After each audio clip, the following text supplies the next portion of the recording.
আসসালামু আলাইকুম গাইস, কেমন আছেন আপনারা সবাই? আশা করি অনেক অনেক ভালো আছেন।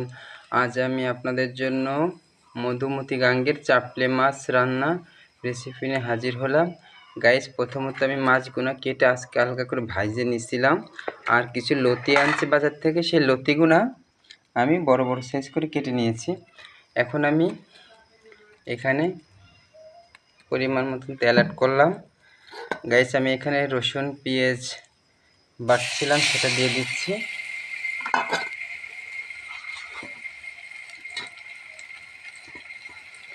এখানে আমি কিছু কাঁচা মরিচ দিয়ে দিলাম।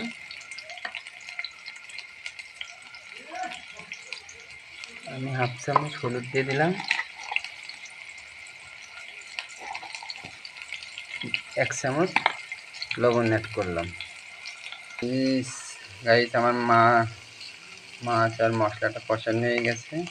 এখানে মাছের মাথা ছিল, সেই মাথাটা আমি কষিয়ে নিলাম।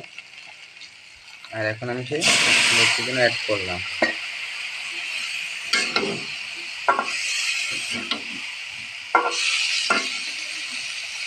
এখানে আমি একটু ঢাকনা দিয়ে, গাইস আমার তরকারিটা প্রায় হয়ে আসছে। আমি এখন আমার সেই মাছগুলো সব ঢেলে দিলাম।